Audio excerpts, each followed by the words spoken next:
رسول اللہ صلی اللہ علیہ وسلم کا قول، رسول اللہ صلی اللہ علیہ وسلم کا فعل، رسول اللہ صلی اللہ علیہ وسلم کی خاموشی، کائنات میں رسول اللہ صلی اللہ علیہ وسلم وہ واحد ہستی ہیں، وہ واحد شخصیت ہے کہ ان کے سامنے کوئی کام ہو رہا ہو اور وہ خاموش ہو جائیں، وہ بھی دین بن جاتا ہے۔ رسول اللہ صلی اللہ علیہ وسلم کی خاموشی بھی دین ہے، اور دین شریعت سارے کا سارا رسول اللہ صلی اللہ علیہ وسلم کے ارد گرد گھومتا ہے۔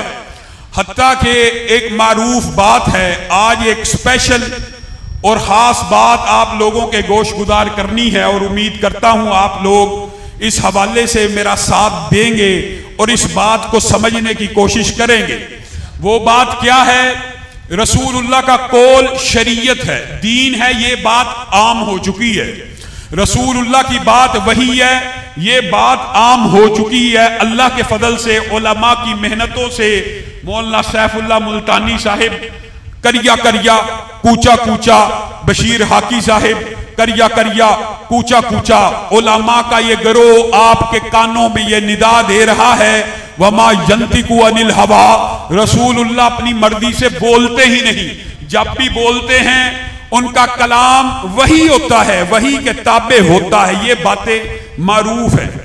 لیکن ایک بات جو قدر کم غیر معروف ہے وہ یہ ہے کہ کیا رسول اللہ کا حکم اللہ کا حکم ہوتا ہے یا نہیں ہوتا؟ رسول اللہ کا قول تو وحی الہی ہوتا ہے، رسول اللہ اللہ کی مرضی ہی سے بولتے ہیں، تو کیا رسول اللہ کا جو حکم ہے وہ اللہ کا حکم نہیں ہوگا؟ وہ بھی اللہ ہی کا حکم ہوگا۔ اور اللہ رب العزت نے اس کے اوپر مہر تصدیق کو قرآن پاک میں ثبت کیا، ما قطعتم من لینۃ او ترکتموها قائمۃ علی اصولها فبإذن اللہ۔ رسول اللہ صلی اللہ علیہ وسلم نے ایک غزوے میں یہودیوں کے ساتھ جنگ میں یہ کہا کہ فلاں جگہ کے درخت کاٹ دو اور فلاں جگہ کی جھاڑیاں چھوڑ دو، فلاں جگہ کی چیزیں کاٹ دو، فلاں کی چھوڑ دو، یہاں سے کاٹ دو، یہاں سے چھوڑ دو، یہاں سے کاٹ دو، یہاں سے چھوڑ دو۔ حکم دے رہے ہیں، حکم کون دے رہا ہے؟ رسول اللہ صلی اللہ علیہ وسلم۔ اور حکم کس کو دے رہے ہیں؟ صحابہ کو حکم دے رہے ہیں۔ اب یہودیوں نے رسول اللہ صلی اللہ علیہ وسلم کا یہ پیغام سنا تو فتنہ پھیلانا شروع کر دیا، یہ کیسا پیغمبر ہے جو درختوں کے کاٹنے کا حکم دیتا ہے؟ جنگ میں بھی درختوں کو نہیں کاٹا جاتا۔ تو یہ اشکال اور وسوسہ اور وہمہ صحابہ کے دماغ میں ڈالنے کی کوشش کی کہ یہ رسول اللہ نے کیسا حکم صادر کر دیا دوران جنگ کہ یہ پودے کاٹنے ہیں، یہ نہیں کاٹنے، یہ تنے کاٹنے ہیں، یہ نہیں کاٹنے۔ یہاں جب یہ وسوسہ اور وہم صحابہ تک پہنچا، آسمان سے قرآن نازل ہونا شروع ہو گیا، ما قطعتم من لینۃ او ترکتموها قائمۃ علی اصولها فبإذن اللہ۔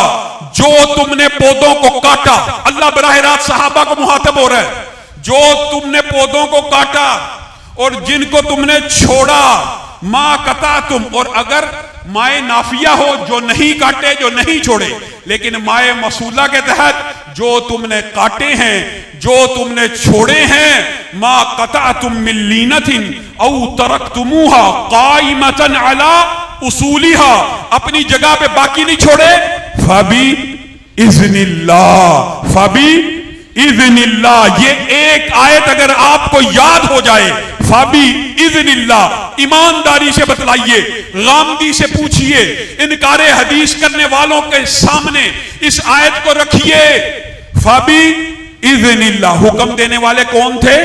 رسول اللہ۔ حکم کن کو دیا جا رہا تھا؟ صحابہ کو۔ یہاں اللہ کن سے خطاب کر رہا ہے؟ صحابہ سے، کہ تمہیں رسول اللہ نے حکم نہیں دیا بلکہ اللہ نے حکم دیا ہے۔ یہ بات بھی قدر عام فہم ہو چکی ہے۔ جو بات اس سے اگلی سٹیج پہ ہے جس کو آج سمجھانا مطلوب اور مقصود ہے، وہ یہ ہے کہ کتاب اللہ عام فہم، عام عوامی معنوں میں کتاب اللہ سے مراد کیا ہے؟ قرآن۔ کتاب اللہ آپ کی نظر میں کیا ہے؟ قرآن۔ کتاب اللہ سے مراد قرآن ہے، اور منکرین حدیث اس بات کے اوپر آپ کو لے کے آتے ہیں کہ کتاب اللہ سے مراد فقط قرآن ہے. کتاب اللہ سے مراد، یہ آج آپ نے بات کو سمجھنا ہے، تھوڑی سی مشکل ہے لیکن آسان کر کے سمجھانی ہے. کتاب اللہ کبھی قرآن کے معنوں میں استعمال ہوتا ہے اور کتاب اللہ کبھی قرآن و حدیث کے مجموعے کے بارے میں استعمال ہوتا ہے، اور کبھی کتاب اللہ بھی صرف حدیث کے معنوں میں استعمال ہوتا ہے. اگر ہمارا یہ اشکال دور ہو جائے تو منکرین حدیث کے سارے فلسفے زمین بوس ہو جائیں گے. چند آیات ہیں، چند آیات جو آپ نے یاد کرنی ہے. پہلی آیت، اِنَّ عِدَّةَ الشُّهُورِ عِندَ اللَّهِ 12 شَهْرًا فِي کتاب اللہ. کتنی آسان آیت ہے، ترجمہ آپ کے سامنے رکھتا ہوں. اللہ کے نزدیک گنتی کے مہینے کتنے ہیں؟ 12. کہاں پہ؟ فی کتاب اللہ. کتاب اللہ میں گنتی کے مہینے کتنے ہیں؟ 12. آج آپ نے قرآن پاک اٹھانا ہے اور منکرین حدیث کے چاہے جس مرضی گروہ کے پاس لے جانا ہے یا ان کے سرخیل جناب غامدی صاحب کے پاس لے کے جانا ہے، ان کو یہ بات کہنی ہے اللہ رب العزت کہہ رہے ہیں کہ گنتی کے مہینے 12 ہیں فی کتاب اللہ. کتاب اللہ میں گنتی کے مہینے 12 ہیں.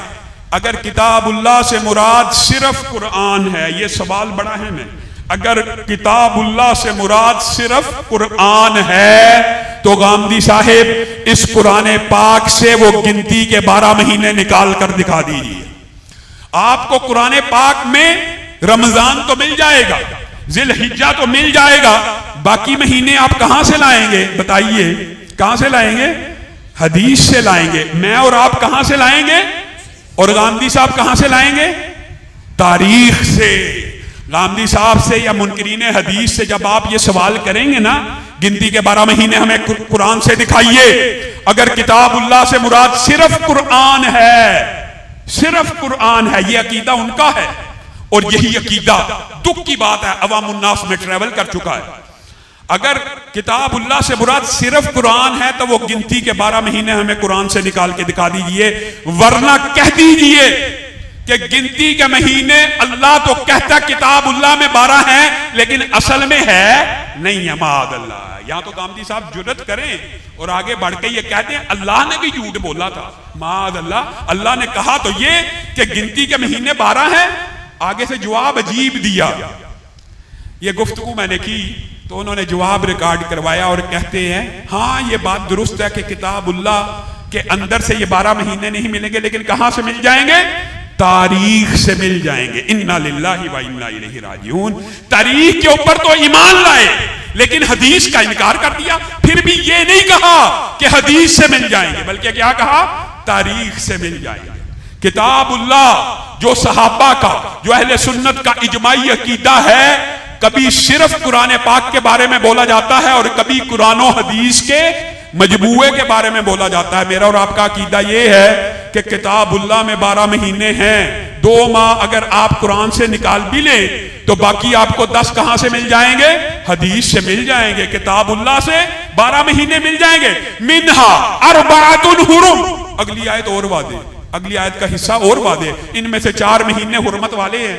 کہاں پہ ہیں؟ کتاب اللہ میں. نکالیے غامدی صاحب، نکالیے منکرین حدیث صاحب، آپ قرآن پاک سے وہ 4 حرمت کے مہینے نکال دیجیے. ہاں حدیث کو قرآن کے ساتھ ملائیں گے تو یہ 4 مہینے بھی مل جائیں گے. اور اللہ رب العزت نے یہاں پہ بھی ذالک الدین القیم کی بات کی. یہ دین واضح ہے، یہ دین روشن ہے، یہ دین مبہم نہیں ہے. کسی کے ذہن میں کوئی اشکال نہ آئے کہ کتاب اللہ سے مراد قرآن و حدیث کا مجموعہ ہے. آگے بڑھیے. ایک آیت تو آپ کو قرآن پاک سے بتلا دی، موضوع طویل ہے، مختصر کرتا ہوں بات. رسول اللہ صلی اللہ علیہ وسلم کے پاس ایک وفد آیا اور آ کے کہنے لگا اقضی بیننا بکتاب اللہ. اے اللہ کے رسول ہمارے درمیان فیصلہ کیجیے کتاب اللہ سے. رسول اللہ صلی اللہ علیہ وسلم نے جواب دیا والذی نفسی بیدی، اس ذات کی قسم جس کے ہاتھ میں محمد صلی اللہ علیہ وسلم کی جان ہے، لَأَقْضِيَنَّ بَيْنَكُمَا بِكِتَابِ اللَّهِ، میں تمہارے درمیان فیصلہ کروں گا کس سے؟ کتاب اللہ سے. جیسے میں نے پہلے کہا یا تو غامدی صاحب کے اللہ نے بھی معاذ اللہ غلط کہا، یہاں پہ رسول اللہ کہہ رہے ہیں اس ذات کی قسم جس کے ہاتھ میں محمد کی جان ہے، میں فیصلہ کروں گا. لَأَقْضِيَنَّ گرامر جاننے والے علماء جانتے ہیں یہاں پھر تاکید ہے, قسم کے بعد تاکید ہے, اور پھر لَأَقْضِيَنَّ بَيْنَكُمَا بِكِتَابِ اللَّهِ, قسم کھانے کے بعد تاکید کے ساتھ رسول اللہ کہہ رہے ہیں میں تمہارے درمیان فیصلہ کروں گا. کہاں سے؟ کتاب اللہ سے. فیصلہ ایک مقدمے کا تھا, اور رسول اللہ صلی اللہ علیہ وسلم نے کہا انیس بیٹا جاؤ عورت سے پوچھو, اگر وہ برائی کا اقرار کر لے شادی شدہ عورت تو اس کو سنسار کر دیا جائے. یہ جو لڑکا لے کے آئے ہیں, غلام لے کے آئے ہیں, اگر وہ اقرار کرے گی, وہ تو مقدمہ ہی غلام لے کے آیا تھا اور اس کا قبیلہ لے کے آیا تھا کہ یہ غیر شادی شدہ نے ایک شادی شدہ کے ساتھ برائی کی ہے, آپ کتاب اللہ سے فیصلہ کیجئے. اس لڑکے کو 100 کوڑے لگائے جائیں اور اس کو 1 سال کے لیے جلا وطن کر دیا جائے. خدا کا کرنا ایسا ہوا, اس عورت نے اقرار کر لیا, اس کو سنسار کر دیا گیا. اس نوجوان کو 100 کوڑے لگائے گئے اور 1 سال کی جلا وطنی ہوئی. اب آپ نے رسول اللہ کا فیصلہ سن لیا. اس فیصلے کی کتنی شکیں ہیں؟ 3. ایک سنسار کرنا, ایک 100 کوڑے لگانا, اور ایک سال کے لیے جلا وطن کرنا. ایک فیصلے کے اندر 3 شکیں ہیں, اور رسول اللہ صلی اللہ علیہ وسلم ارشاد فرما رہے ہیں کہ ہم فیصلہ کریں گے کہاں سے؟ کتاب اللہ سے فیصلہ کریں گے. اور کتاب اللہ سے جو فیصلہ کیا اس کی 3 شکوں کو بیان کر دیا گیا. اس کی 3 شکوں کو بیان کر دیا گیا. پہلی شک آپ نے سن لی, دوسری شک سن لی, تیسری شک سن لی. اب آپ نے منکرین حدیث سے یہ سوال کرنا ہے, آپ نے یہ سوال کرنا ہے کہ ایک شک تو آپ کو اس فیصلے کی قرآن پاک سے مل جائے گی, وہ کیا؟ 100 کوڑے لگانا. دوسری شک جلا وطن کرنا. تیسری شک سنسار کرنا, وہ آپ کو قرآن پاک سے نہیں ملے گی. تو اگر کتاب اللہ سے مراد صرف قرآن پاک ہے, اگر کتاب اللہ سے مراد صرف قرآن پاک ہے تو قرآن پاک سے یہ 3 شکیں نکال کر دکھا دیجئے. ثابت یہ ہوا کہ قرآن پاک کے اندر یہ 3 شکیں نہیں ہیں, بلکہ قرآن کے ساتھ حدیث کو ملا لیا جائے گا تو 3 کی 3 شکیں مل جائیں گی. آگے بڑھیے. یہ تو مثالیں 2 آپ کے سامنے رکھی ہیں. قرآن و حدیث کے مجموعے کو کتاب اللہ کہتے ہیں, اور کبھی صرف حدیث کو بھی کتاب اللہ کہتے ہیں. اور اس کی دلیل کیا ہے؟ رسول اللہ صلی اللہ علیہ وسلم کی زوجہ حضرت عائشہ نے اپنی سہیلی جناب بریرہ کو آزاد کرنے کا ارادہ کیا, اور حضرت بریرہ کو یہ بات کہی کہ جا کر مکاتبت کر لو, لکھت پڑھت کر لو, آزادی کا ایگریمنٹ کر لو. کن کے ساتھ؟ جن کی تم لونڈی ہو. حضرت بریرہ گئی, ان کے ساتھ آزادی کی لکھت پڑھت کر لی, اور آ کے کہنے لگی کہ وہ اتنے پیسے مانگتے ہیں اور اتنے پیسوں سے ہمیں آزاد کر دیں گے, لیکن ایک شرط لگاتے ہیں, اور وہ شرط یہ لگاتے ہیں کہ ولا کی نسبت پھر بھی ہماری طرف رہے گی. اس بات کو آپ نے سمجھنا ہے, اور اس کے بعد انشاءاللہ چند باتیں جمعیت کے حوالے سے کروں گا اور اپنے اہداف کے حوالے سے کروں گا. یہ آخری بات جو کتاب اللہ کے حوالے سے آپ نے سمجھنی ہے وہ یہ ہے. امی عائشہ کو آ کے بریرہ نے کیا کہا کہ وہ مجھے آزاد تو کرتے ہیں, پیسے تو لیتے ہیں, لیکن ولا کی نسبت کہتے ہیں ہماری طرف کرو. یہاں پہ ولا سے جو مراد ہے, یہ ایک لمبا چوڑا فقہی باب ہے, لیکن یہاں پہ جو ولا سے مراد ہے وہ یہ ہے کہ بالفرض حضرت بریرہ فوت ہو جائیں تو ان کی وراثت کس کو ملنی چاہیے؟ کس کو ملنی چاہیے؟ امی عائشہ کو, جنہوں نے آزاد کروایا. یعنی پیسے تو امی عائشہ دے رہی ہیں آزاد کرنے کے, تو بریرہ فوت ہو جائیں ان کی وراثت کس کو ملنی چاہیے؟ امی عائشہ کو. لیکن وہ لکھواتے یہ ہیں کہ پیسے بھی لینے کے باوجود تیری وراثت ہمیں ملنی چاہیے, یعنی ولا کی جو نسبت ہے وہ ہماری طرف رہے. حضرت بریرہ نے ماں عائشہ کو یہ بتایا تو حضرت عائشہ نے لا محالہ رسول اللہ صلی اللہ علیہ وسلم کی بارگاہ میں یہ گزارش رکھ دی کہ پیسے تو لیتے ہیں لیکن ولا کی نسبت اپنی طرف لکھواتے ہیں. تو رسول اللہ کی عادت مبارکہ تھی کہ رسول اللہ صلی اللہ علیہ وسلم فوری طور کے اوپر کسی کا نام نہیں تھے لیتے جس کے بارے میں شکایت آئے. ان کا ایک خاص انداز تھا, ما بالو اقوام. اسی طرح وہ باہر آئے, خطبہ دیا, اور جو الفاظ کہے اس کے اوپر آپ نے غور کرنا ہے. ما بالو اقوام یشترطون شروطا ما لیست فی کتاب اللہ کل شرط ما لیس فی کتاب اللہ فہو باطل والشرط فی کتاب اللہ انما الولاء لمن اعتق.